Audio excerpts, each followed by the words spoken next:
Agora prestem atenção, olha só que discurso bonito, acaciano, digno do conselheiro Acácio, que o presidente genocida fez. Disse ele: somos um só povo, uma só nação.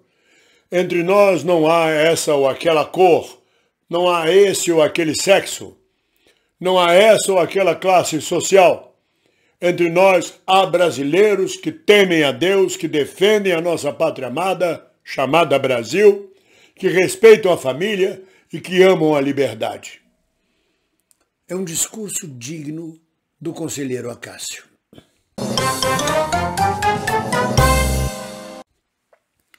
Minhas amigas e meus amigos na defesa da democracia, do bem-estar social, contra o fascismo, se é assim como o mito esdrúxulo fala, alegrias! Diz ele que nós somos um só povo, uma só nação. Não é verdade. Há diversas etnias misturadas exigindo reparação histórica. Os pretos, os indígenas, e vai por aí. São várias nações indígenas dentro da nação brasileira. Quando ele diz, entre nós não há essa ou aquela cor. Sei. A mulher da casa abandonada que manteve como escrava a empregada não fazia distinção de cor.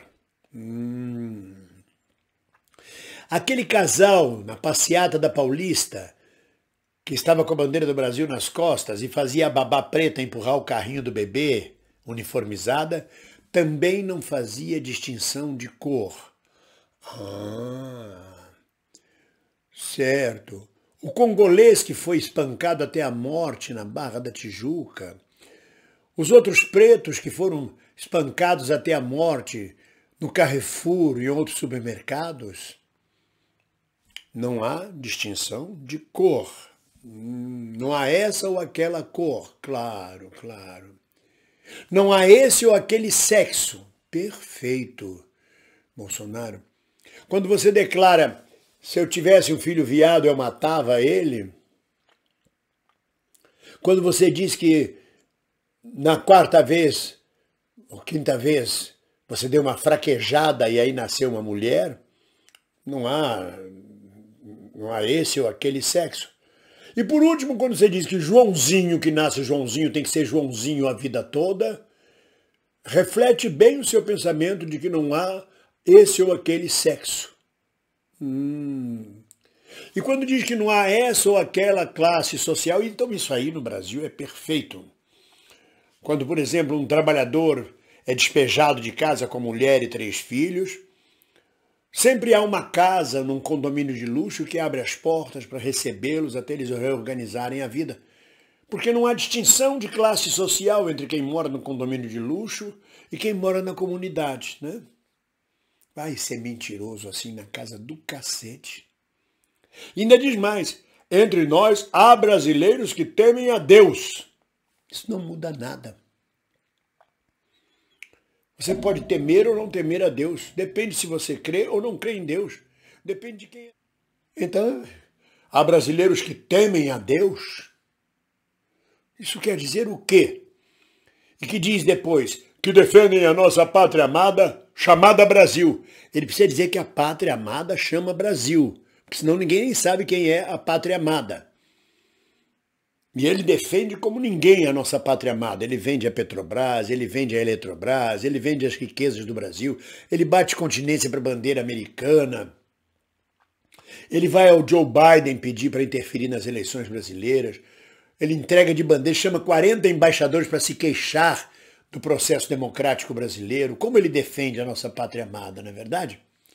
E por último ele diz que respeitam a família. É verdade, ele está no 5º casamento. Ele respeita muito, ele vai fazendo famílias e vai largando pelo caminho. Que nem bosta de cachorro, vai largando pelo caminho. A diferença é que hoje no Brasil, bosta de cachorro se cata. O dono, o tutor do cachorro, cata a caca do cachorro. No caso dele, ele não cata, ele vai largando. Por quê? Porque ele respeita a família. Ah, sei. E por último, que amam a liberdade. Exatamente o que é liberdade para ele? Amam a liberdade. O menino pobre de periferia que entra no supermercado pode, por acaso, comprar uma barra de chocolate Milka, pode comprar um Ferrero Rocher, tem liberdade para isso? Tem liberdade para mudar de cidade e escolher em que universidade quer cursar? Que discurso furado, né? Vai enganar quem? Esse discurso é próprio daquelas oligarquias de 1910, 1920. Foi um discurso que acompanhou a minha juventude. Eu não sou de 1920, mas ainda peguei esse tipo de discurso. O Brasil não tem racismo, nós somos um povo que se ama, nós não temos problema algum. Eu tenho uma empregada, por exemplo, que é como se fosse da família. É como se fosse da família. Então bota ela no testamento. Esse discurso permeou o Brasil da década de 50, 40. E o Bolsonaro volta a ele no século XXI. Não tem atraso maior, cabeça pior. Bolsonaro realmente é a narrativa do atraso. E minhas amigas e meus amigos, não há jeito, não há solução. Ele nasceu torto. Mas não nasceu torto como Drummond, que diz: quando eu nasci, um anjo torto disse: vai ser gauche na vida. Não, ele não é gauche na vida. Ele é droite, extrême droite na vida. É uma coisa espúria, purulenta, sanguinolenta. É a placenta. Eu acho que quando ele nasceu, a mãe jogou a criança fora e criou a placenta. É isso. Desculpem tamanha imagem terrível de um ser humano que deveria de ser humano, mas não é. Então vai fazer discurso mal assim na casa do cacete. Vai enrolar outro com esse papo de somos todos irmãos, aqui não tem diferença. Porque a questão é classe social sempre. E esse é um papo furado das oligarquias para dizer que somos todos irmãos, que não há diferença de classe, de sexo, que não há diferença de cor, enquanto eles se empapuçam de dinheiro, ganham dinheiro a rodo às custas da opressão e da escravidão do povo brasileiro. Isso é papo furado para ganhar dinheiro em cima dos otários. É uma conversa antiga. Conversa de quem tem abastança, de quem tem a barriga cheia enquanto os outros passam fome. Não. O Brasil não tem isso não tem negócio. Aqui somos todos irmãos, todos somos... eu dou bem com o cara, o porteiro, eu cumprimento ele, no aniversário dele dou presente para ele, Natal eu assino... Mas ele continua porteiro e você continua recebendo os proventos de capitão defenestrado do Exército. Fora os proventos de presidente, fora o cartão corporativo, ou não. A questão é a luta de classe mesmo, a questão é a diferença de classe. Fica muito claro. As séries da Netflix, como Elite, por exemplo.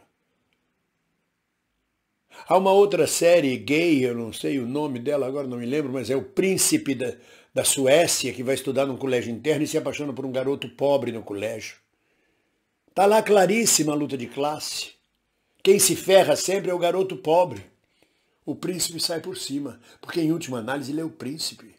Em última análise ele é o branco. Então vem com esse papo furado. É o papo da elite, não é só de Bolsonaro. Por que eu estou fazendo esse vídeo? Porque esse é um papo da elite. Não é só o papo de Bolsonaro. Esse é o papo furado. É um papo, por exemplo, que certos próceres religiosos, sejam eles evangélicos ou espíritas, são capazes de fazer, desde que estejam do lado errado da história. Nós aqui somos um povo abençoado por Deus. Querem nos dividir, querem criar a cisânia no povo brasileiro. Todos nós nos amamos. Ama, tá bom. Bota dentro de casa a família de desabrigado. Vai para a rua como vai o padre Júlio Lancelotti, cuidar dos drogados. Aceita o pessoal que dorme debaixo da marquise do seu prédio. Leva comida para eles de noite. Traz eles para dentro de casa, dá banho, dá chuveiro, dá condições de vida, dá emprego. Querendo ou não, é luta de classe. Bolsonaro sabe disso. Mas vem Bolsonaro, vem a elite da Faria Lima, vem todos os empapuçados de dinheiro com esse papo furado. Ela é empregada nossa, não é nem empregada, é uma secretária do lar. Mas é como se fosse da família, está conosco há 50 anos. E a pobre da preta velha com reumatismo, tendo que acordar às 5 horas para fazer o cafezinho do senhorzinho. É luta de classes. A gente vai resolver isso lá na frente. O momento aqui ainda é parlamentar. São as eleições de outubro. E nós vamos ganhar no primeiro turno. Ninguém solta a mão de ninguém. Um abraço.